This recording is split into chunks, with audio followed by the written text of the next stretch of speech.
कुछ लोगों का तो वृंदावन हमारे भक्त बन के आए, अब वो वृंदावन उनका गांव हो गया, घर हो गया। अच्छी बात, तीर्थ में बसना अच्छी बात, पर तीर्थ में जो लोग रहते हैं, दुकानदार रहते हैं, उनके साथ रिलेशन में होना, फिर तीर्थ में रहना अपराध है, पाप है। इसलिए तीर्थ में रह करके केवल गोविंद से, महाकाल से ही रिलेशन चाहिए। और जो आपकी जो रिलेशन हो जाते हैं दुकानदारों से, धर्मशाला होटल वालों से, वो सब आपके तीर्थ के ऊपर कलंक हैं, बर्बाद करने वाले रिलेशन हैं। सबके रिलेशन हो चुके हैं तीर्थ में। आने से पहले ही होटल बुक, आने से पहले रूम बुक, आने से पहले दुकानदार को सूचना, आने से पहले चाय वाले को सूचना, सबको पता चल जाता है फलाने व्यक्ति आ रहे हैं, आ रहे हैं। और जिनको पता चलना चाहिए उनको पता नहीं चलता है। अच्छा, मेरे यहाँ आ रहे हैं तो मुझे पहले पता चलना चाहिए, मुझे नहीं चलता। अच्छा, मुझसे भी पहले उनको पता चलना चाहिए जिनके लिए तीर्थ को जाना जाता है। जैसे उज्जैन में आए तो महाकाल को पहले संदेश भेजो, वृंदावन आए तो बिहारी जी, श्री राधा जी को भेजो। पर हम नहीं भेजते, हम पहले रूम वाले को भेजते। तीर्थ में एक पल भी रहना वैकुंठ में, कैलाश में रहने के बराबर है। आप जहां बैठे ये कैलाश में बैठे, ऐसी मान्यता है। पर रिलेशनशिप नहीं चलती वहां। संबंध मत बनाइए तीर्थ में आकर के। भजन कीजिए, कल कहा ध्यान कीजिए, भजन करो, ध्यान करो।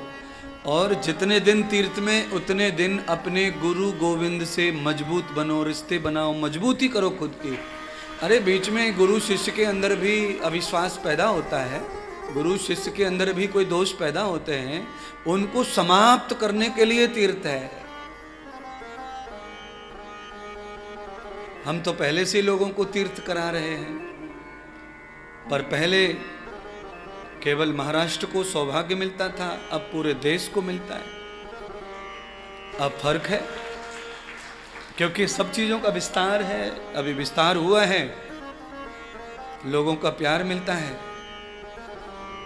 तो लोग आते हैं सर्वत्र संपूर्ण देश से। महात्मा जी के कुत्ते ने उस सेठ को 3 ज्ञान दिए। पहला ज्ञान, सोच समझ के काम करो। दूसरा ज्ञान, व्यर्थ में ही परिश्रम नहीं करना चाहिए, व्यर्थ में परिश्रम ना करें। और तीसरा ज्ञान, जहां ज्यादा दुश्मन हो जाएं वहां से स्थान जल्दी छोड़ देना चाहिए। जल्दी स्थान बदल दें, जल्दी छोड़ दें स्थान। आप निरंतर आगे बढ़ते जाएंगे, कभी आप पीछे नहीं जाएंगे। ये 3 ज्ञान कुत्ते ने दिए सेठ जी को, साधु के कुत्ते से उपदेश मिला। अच्छा, बिना साधु के कुत्ता क्या कह रहा है सेठ को समझ में नहीं आता।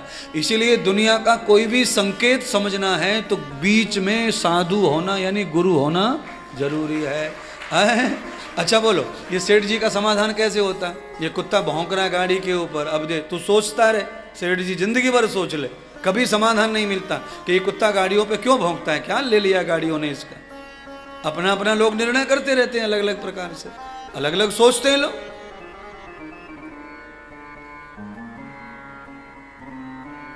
कुत्ता क्यों सूंघता फिरता है?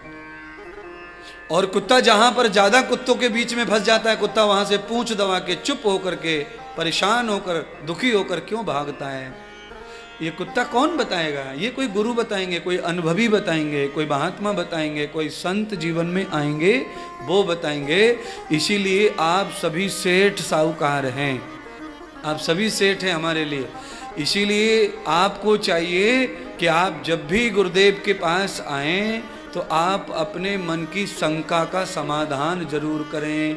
कोई शंका देखें, कोई चीज देखें, उसका समाधान करें। पूछिए गुरुदेव से कि ये सब क्यों हो रहा है, ये क्या है, ये पूछे। ये दुकान मकान इनके बारे में न पूछकर इस तरह चर्चा करें तो ज्यादा लाभ प्राप्त होगा। दुकान मकान जो भी चीजें हैं ये पुरुषार्थ की हैं।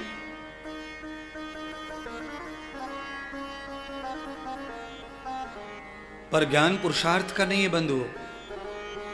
ज्ञान संग से प्राप्त होता है।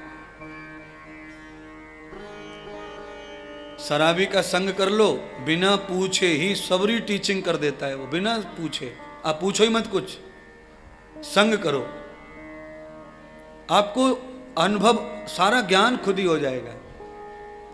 तो ज्ञान जो है वो संग से प्राप्त होता है, पुरुषार्थ से नहीं, मेहनत से नहीं। कितने बच्चे पढ़ाई कर रहे हैं, उन्हें कुछ नहीं मिल रहा। लोग पढ़ पढ़ के गंजे हो गए, दिल्ली में, इंदौर में, नहीं आ रहा नंबर, नहीं लग रही नौकरी, नहीं हो रहा सफलताएं, तो कुछ नहीं मिलेगा। ज्ञान संग से मिलता है, संग से। आप कैसा संग कर रहे हैं, आपके कौन रहता है संग में, आप उससे ज्ञानी बनेंगे। आप जिनके संग में रहते हैं आपका ज्ञान भी वैसा ही रहता है। जिंदगी भर आप कोई व्यापार कर सकते हैं, आप कुछ कर सकते हैं, रुपया कमा सकते हैं। ये कोई बहुत बड़ी बात कमाने की नहीं है। कमाना तो दुनिया में सबको आता है, सारी दुनिया पैसा कमा रही है, सब कमा रहे हैं पैसा। ज्ञान हमेशा वैसा ही रहता है जैसे संग वाले रहते हैं। आपने गुरु भले ही मुझे किया है, पर आपकी खोपड़ी में ज्ञान वो है जो आपके इर्द गिर्द वाले रहते हैं ना, वो ज्ञान गुरु में हूं आपका। पर आपके पास जो ज्ञान है, जो सोच है, आपके दिमाग में जो बीमारी है, वो है जो आपके साथी संगियों की है। आपका दिमाग वहां से कभी हटेगा नहीं, आपका ज्ञान कभी हटेगा नहीं। मेरा जो ज्ञान है वो आपको सुनने में अच्छा लगता है, पर आप उससे नहीं लेंगे, क्योंकि चारों तरफ दीवार बनी है यार दोस्त फ्रेंडों की। सर्कल जो है वो सर्कल मेरे ज्ञान को समझने ही नहीं देगा।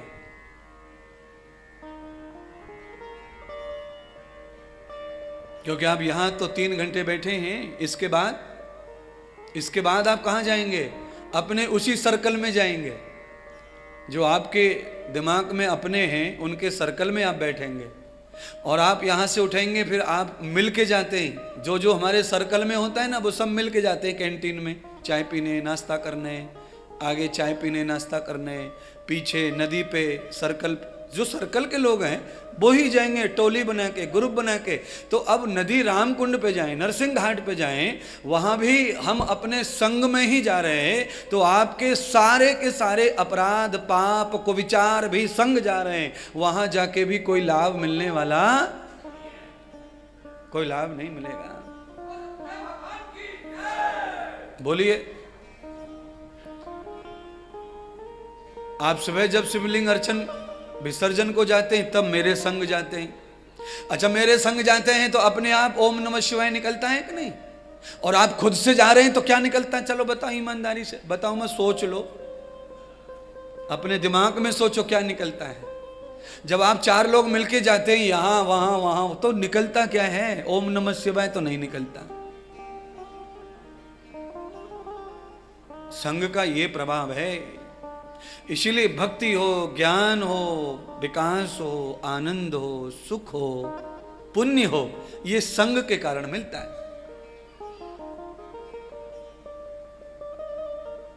आप घर पे भी शिवलिंग बना सकते हो, वहां तो मिट्टी, समय सब फ्री है। घर पे तो कोई बंधन है ही नहीं, सब कुछ फ्री है, पर संग नहीं है ना वहां संग है पापियों का, कुसंग है। बेटा आपका हो सकता है, बहू आपकी हो सकती है, बच्चे आपके हो सकते हैं, पर वो कुसंग है, वो संग नहीं है, वो कुसंग है। आपका जो खुद का जो परिवार है वो भी कुसंग ही है, वो सब के सब लुच्चे।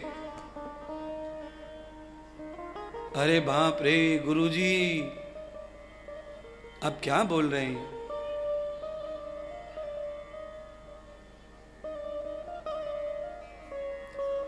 आपके अच्छे काम में बाधा खड़ी करने की तत्काल तैयारी रहती है घर में,